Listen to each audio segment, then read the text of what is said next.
Exatamente. Bom, vamos ver o que Assim, falou o Emiliano. pelos melhores momentos, o Cuiabá teve uma ou outra chance de empatar, mas em nenhum momento o Cuiabá dominou o jogo. Foi uma pressão maior ali no finalzinho, né? Nos últimos minutos, mas acho que o Corinthians conseguiu controlar bem dentro de um jogo muito fraco. E foi importante um outro aspecto, antes de eu ler aqui o que falou o Emiliano Dias, o Corinthians ia tomando muitos gols, né, Júlio? Tudo bem, não tomou contra o Flamengo, mas um 0-0 que não o interessava. Mas tomou 2 contra o Racing, tomou 2 contra o Atlético Paranaense. Sabíamos que se hoje perdêssemos, seria impossível virar a chave. Sabíamos que era um jogo de vida ou morte, era difícil jogá-lo. Se perdêssemos, estaríamos mortos. Saímos da zona, respiramos, nem nós, nem o grupo gosta de jogar assim. Mas quem já jogou e quem está lá dentro sabe que era difícil, cada bola pesa. Você sabe que é uma decisão. O grupo respondeu, não gostamos de ganhar assim. Trabalhamos para jogar de outra forma, mas eram 3 pontos que ou nos davam a vida ou estávamos mortos. Muertos. É isso mesmo, né? Deram a vida, é isso. Precisava ganhar do Cuiabá hoje, de qualquer maneira. E ele admite que o time não jogou bem. Dependendo do que acontecer nos próximos jogos, na próxima rodada, um empate contra o Palmeiras pode até ser comemorado e uma derrota pode não ser o fim do mundo. Agora, se não ganha hoje do Cuiabá, qualquer coisa que não vencer o Palmeiras na próxima semana seria quase um atestado de rebaixamento. Eu diria que, para o objetivo de cada um, a vitória é mais crucial para o Palmeiras do que para o Corinthians na semana que vem. Na segunda-feira que vem. Sim, pensando em título e a chance do Palmeiras ser campeão. Porque lembra que a gente falou, né? Será muito menor se ele não ganhar do Corinthians. Jogos luz verde, jogos luz amarela, jogos luz vermelha. Eu não tinha pensado nisso, Júlio. O Palmeiras acabou tropeçando num jogo luz vermelha, num jogo difícil, que era contra o Fortaleza, o Botafogo ganhando num amarelo ali, que a gente chamou, né? O verde, não lembro. Mas ganhou. Sim. Próxima rodada, o Botafogo joga com o Vasco em casa. Jogo difícil pro Botafogo também, mas em casa. O Palmeiras joga fora contra o Corinthians. É mais complicado o clássico pro Palmeiras do que o clássico pro Botafogo. O Corinthians tem mais gente para torcer contra. O Palmeiras só pode torcer contra o Botafogo. Um time. Pode ser que se o Palmeiras perder do Corinthians ou não vencer o Corinthians, a chance dele ser campeão pode ficar bem menor do que 50%. Talvez o Corinthians perdendo do Palmeiras ele ainda não depender mais dele. Exatamente. Especialmente se o Botafogo ganhar. Isso, se o Botafogo fizer um resultado melhor do que... Se o Botafogo empatar e o Palmeiras perder, já é isso. Já sobe para 4. Mas pode subir para 6 em caso de derrota do Palmeiras. Para 5 em caso de vitória e empate. Exato. E o Palmeiras precisa tentar chegar àquela rodada 36... para o duelo direto contra o Botafogo a menos de 4 pontos. Né? Corinthians Aí a agenda do Corinthians. Tem mais 8 ou 9 jogos nessa temporada, serão 9 se ele passar pelo Racing nessa próxima partida. Quinta-feira, um empate vai para as penalidades, quem ganhar avança. Depois, na outra segunda-feira, daqui a exatamente uma semana, Corinthians e Palmeiras, o derby. O Corinthians não ganha do Palmeiras há muito tempo, a última vitória há 3 anos com 2 gols do Roger Guedes. Depois, na 33ª rodada, um jogo que costuma ser muito difícil para o Timão, vitória fora de casa. Aí 2 jogos em casa na sequência, Cruzeiro e Vasco. Que para mim é onde a tabela está marcada ali, entendeu? Ganhar esses jogos contra Cruzeiro e Vasco em Itaquera. Porque os jogos contra o Palmeiras e contra o Vitória são muito complicados mesmo. Se sair com uma vitória desses 2 jogos, meu Deus, maravilhoso, né? Contra o Palmeiras pela moral... né? Se livra de vez do rebaixamento e ainda tira do rival praticamente a chance de título, né? É um jogo gigante.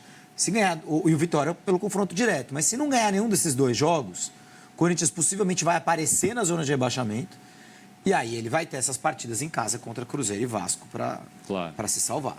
E aí na antepenúltima rodada um jogo muito difícil, fora de casa contra o Criciúma. Depois recebe o Bahia, que hoje perdeu do Vasco por 3-2. Esse jogo a gente não sabe, né? Pode ser um jogo complicado, pode ser que o Bahia não tenha muito o que fazer nessa partida. Provavelmente acho que vai estar lutando pelo menos por pré-libertadores, né? É que não sei se dá uma zebra, Botafogo é eliminado. Botafogo não, né? Botafogo vai estar sonhando ainda com um título, mas a Copa do Brasil já vai estar decidida. Já, o único que... E aí o Flamengo, se não for campeão... dificulta um pouquinho para quem está pensando em pré-libertadores. Só para arredondar o Corinthians, esses 7 jogos finais, o Corinthians foi para 37 pontos? 35 pontos. Um a mais do que o Corinthians vai, nas minhas contas, o Corinthians vai fazer uns 10 pontos aí. Se fizer os 10, eu acho que E aí vai chegar a 45, não vai cair, não. O único time que sabe, em termos de pré-libertadores, o que precisa fazer... Porque, a priori, são 4 vagas diretas ali. Botafogo, Palmeiras, Fortaleza e Flamengo. No momento, o Inter e São Paulo estariam indo para pré-libertadores. O único time que pode chegar em 8º tranquilo é o Atlético Mineiro. Sim. Porque se o Atlético Mineiro tiver vencido ou a Sul-Americana ou a Libertadores, ou a Copa do Brasil ou a Libertadores, ele já vai estar garantido na Libertadores do ano que vem. Se ele perder as duas, é porque vão ser 8 vagas. Exato. É porque ele vai perder do Botafogo e do Flamengo, considerando que ele vai passar do River, né? Claro. Então o Atlético pode jogar pelo oitavo lugar. E ele está 3 pontos atrás do 8º lugar, com um jogo a menos, mas está 3 pontos atrás. A briga ali entre Bahia, Cruzeiro, Vasco e Galo vai ser bem interessante. E o próprio Grêmio pode se dar o luxo de sonhar com isso. Por que não? O Grêmio está ali 6 pontos atrás do Cruzeiro. Do jeito que o Cruzeiro está, né? Por que Agora, a gente fica mais pessimista em relação a G6, G7, G6 para Libertadores direto, G7, G8 para pré-Libertadores, mas vai que o Cruzeiro faz uns pontinhos aí no Brasileiro e ganha a Sul-Americana. Também, né? tem o Vai Cruzeiro, que o Botafogo ganha de fato a Libertadores e o Flamengo ganha a Copa do Brasil, a gente pode ter, sim. G9, o seria G9, o G9, né? Mas aí claro. o Cruzeiro teria que estar entre os 8 primeiros. E no outro lado ali, eu acho que Cuiabá e Atlético Goianiense já eram. O Cuiabá ficou 7 pontos atrás agora, esquece. Já era para o Cuiabá. Bragantino e Juventude trocaram de técnico. Vamos ver o que vai acontecer com eles. Eu, nesse momento, vejo o Corinthians e o Vitória como os mais firmes dessa segunda página aí. Incluindo o Grêmio, o Criciúma, o Fluminense, que estão à frente, e, claro, o Atlético Paranaense. Agora, Tomás, do Grêmio até o Juventude, são 4 pontos. São 4 pontos, exato. são 28 pontos em disputa. No caso do Atlético Paranaense, 21 pontos em disputa. Pontos, No caso do Atlético Paranaense, 24, né? 21 pontos em disputa.